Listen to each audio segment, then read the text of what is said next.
Welcome back to the channel, everybody. Today we're doing a long-term review of this baby, the Benchmade 940. Let's do it!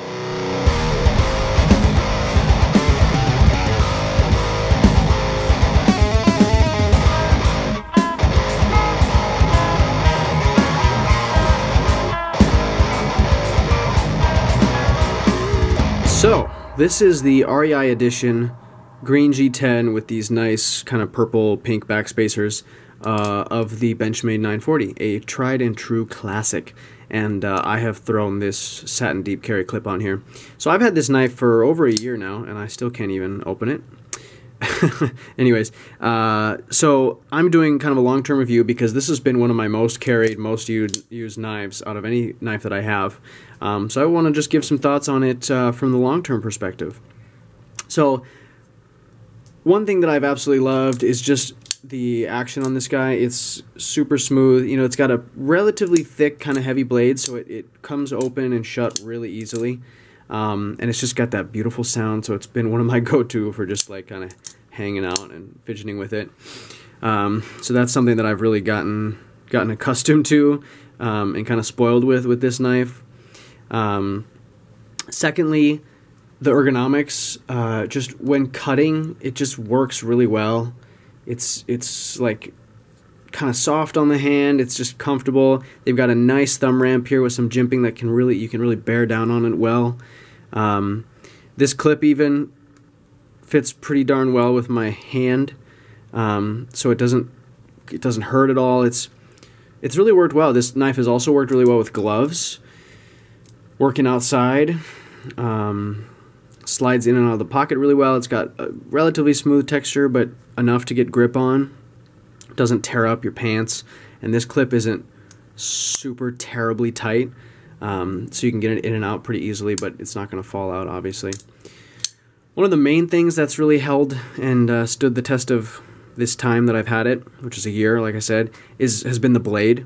And this is a really robust blade, so it's relatively thick, you know, compared to your bug out. You can see the blade stock is much thicker on the 940, and it's not as tall of a blade, so the grind doesn't come down to a super fine edge, or super thin edge.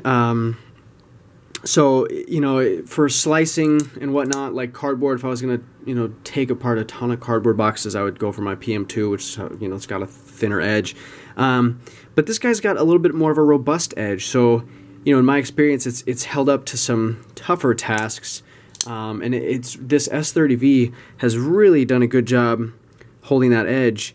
You know, I cut some hard plastics, you know, a bunch of those tips off of like caulking gun tubes. You cut the tip off before you can extrude the material, and that's pretty dense plastic. And I cut a bunch of those actually with this same edge. I haven't sharpened it since, and it's still easily biting into my nail. I can, you know, this knife has never really been exceptionally good at the paper cutting test just because it's not a very thin edge, but it is exceptionally sharp. You know, will cut through bags or whatever. So that's one thing I like about this, is that it's a robust edge. That S30V holds up really well there.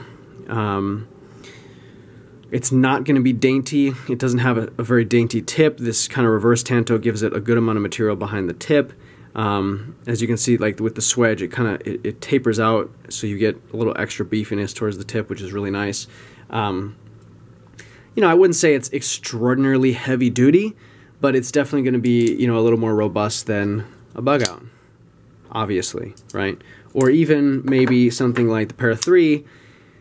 Although this one the Para 3 compared to the PM2, I guess does have that better material towards the tip, but the fine edge might not be able to handle quite as much.